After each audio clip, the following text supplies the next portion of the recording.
So all power is given unto Christ, heaven and earth.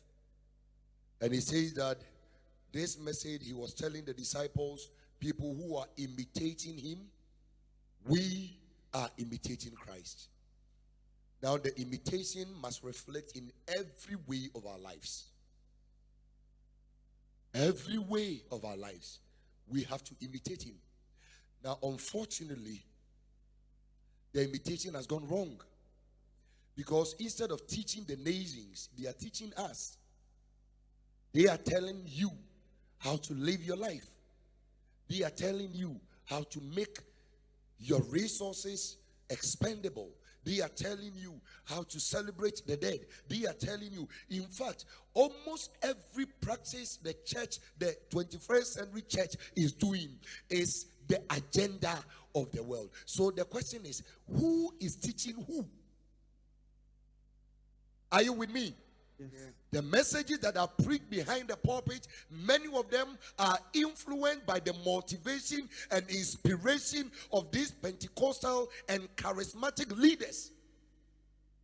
Now, we have a bunch of Adventist preachers or teachers who want to listen and be enticed by prophetic and prosperity messages. And so when you enter the Seventh-day Adventist, the historic Adventist, the Bible Christian, the Pathway, the Living Yahweh, when you enter, you are most likely to find messages that are prosperity based. I'm not saying that the message of prosperity isn't true. The Bible preaches a lot of prosperity, but these are done in the uniform of the devil. And today we have a lot of preachers in the uniform of the devil, standing as commanders in chief for the army of Christ. It's a sad situation for the church. And we must be careful. Today, as we are celebrating the coming of the Holy Spirit. Ladies and gentlemen, you and I are going to be transitioned very soon. We shall face off. We will die soon. We're not going to be here forever. And we are saying that we are the disciples of Christ. Now, how many of you are members of Pathway? If you are a member of Pathway, give me a hand. You belong to Pathway. You are a church member. Give me a hand. You may be here but not be a member. If you're a member of Pathway, give me a hand. Yes. Okay, so technically, all of you assembled here are members of the church. Now, how many of you are disciples of Christ? Raise your hands. How many of you are disciples of Christ? Who is a disciple of Christ? What is expected of a disciple? A disciple must go out there and teach. And do what? And teach. Hello? Do what? Teach. Do you think it is a solo duty? Do you think it's a solo duty? When I say solo duty, do you think one person has been mandated to do so? No. I was made a disciple. I have made you a disciple. Or I'm in the process of making you a disciple. If you belong to the church for the past 2 years, 3 years, you are supposed to be a disciple of the church.